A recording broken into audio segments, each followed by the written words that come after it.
بچوں السلام علیکم۔ آج کی نظم ہے اونٹ کی شادی۔ نام سے ہی یہ بڑی مزاحیہ سی نظم لگ رہی ہے کہ جس کا نام ہی اونٹ کی شادی ہے، تو اس میں دیکھتے ہیں کیا ہوتا ہے۔ تو آئیے پہلے شاعر کا تعارف، خلاصہ اور مرکزی خیال، پھر اشعار کی طرف چلتے ہیں۔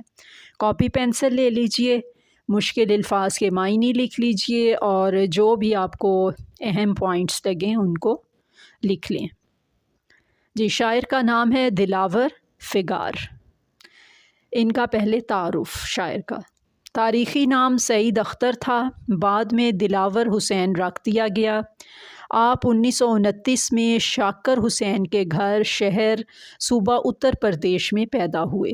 ابتدا میں فگار تخلص کیا اور یہی وجہ شہرت بنا۔ دلاور فگار نے اخباری خبروں سے روزمرہ زندگی کے مضحکہ خیز زاویے تلاش کیے۔ دلاور فگار نے خالص مزاحیہ شاعری کو آگے بڑھایا اور معاشرتی ناہمواریوں کو مزاحیہ انداز میں پیش کیا۔ ان کی مشہور تصانیف حادثے، ستم ظریفیاں، شامت اعمال، آداب عرض، از سر نو، مطلع عرض ہے، خدا جھوٹ نہ بلوائے، کہا سنا معاف کرنا، صلہ شہید کیا ہے، فی سبیل اللہ اور انگلیاں فگار اپنی زیادہ مشہور ہیں۔ آپ سن 1998 میں وفات پا گئے۔ آپ کا مشہور شعر ہے، لوگ دل دیتے ہیں بیٹی اور بیٹا دیکھ کر، میں یہ شادی کر رہا ہوں بایو ڈیٹا دیکھ کر۔ جی، اب اونٹ کی شادی نظم کا خلاصہ۔ شاعر کہتے ہیں کہ آج کے اخبار میں ایک دلچسپ خبر شائع ہوئی کہ ایک اونٹ شادی کا سہرا باندھے مسکرا رہا تھا۔ یہ سہرا اونٹ کے لیے خوشیوں کا پیغام لے کر آیا۔ ہمارے دلہا میاں اونٹ کو یہ خوشگوار گھڑی مبارک ہو، مگر شادی ذمہ داری کا نام ہے اور درد سر بھی ہے۔ آج سواری کا یہ جانور ذمہ داری کا بوجھ اٹھائے گا، گویا وہ خود ہی ذمہ داری کے پہاڑ تلے آ جائے گا۔ شاعر کہتے ہیں کہ اونٹ میاں جس قدر جلد ہو سکے اپنی شادی کی تازہ تصاویر ارسال کر دو، تاکہ میں بھی دیکھوں کہ آپ شادی کے بعد کس کروٹ بیٹھتے ہیں۔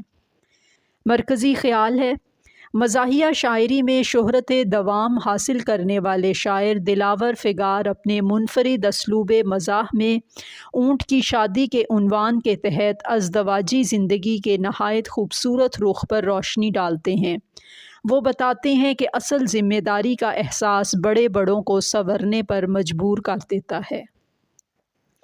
اب آتے ہیں اشعار کی تشریح کی طرف۔ جی، تو بچوں شعر نمبر 1 ہے، نیا یہ آج کے پرچے نے گل کھلایا ہے کہ صحرا باندھ کے ایک اونٹ بل بلایا ہے۔ پرچے، اس سے مراد اخبار میں، گل کھلایا نئی خبر دی، انوکھی خبر دی، صحرا باندھ کے دلہا بن کر، بل بلایا پکار اٹھا، تڑپ اٹھا۔ اونٹ ویسے بھی جب تکلیف سے بولتا ہے تو اس کو بل بلانا کہتے ہیں۔ اب ہے اس شعر کا مفہوم۔ آج کے اخبار میں یہ انوکھی خبر پڑھنے اور دیکھنے کو ملی کہ ایک اونٹ شادی کا سہرا باندھ کر بے قراری سے چلا رہا ہے۔ اب اس شعر کی تشریح۔ مزاحیہ شاعری میں شہرت دوام کی حامل شخصیت دلاور فگار مسکراہٹیں تقسیم کرنے کا ہنر عام کرتے ہوئے کہتے ہیں کہ آج کے اخبار کے مطالعہ کے دوران میں نظریں ایک خبر پر مرکوز ہو گئیں۔ کیا دیکھتا ہوں کہ ایک اونٹ کی تصویر ہے جو صحرا لگائے کھڑا بڑا خوش دکھائی دے رہا ہے۔ بقول شاعر، آج اخبار میں ایک تصویر پر جو نظر پڑ گئی تو نظر جم گئی۔ صحرا باندھے ہوئے، منہ چھپائے ہوئے، اونٹ خوش تھا بہت مسکراتے ہوئے۔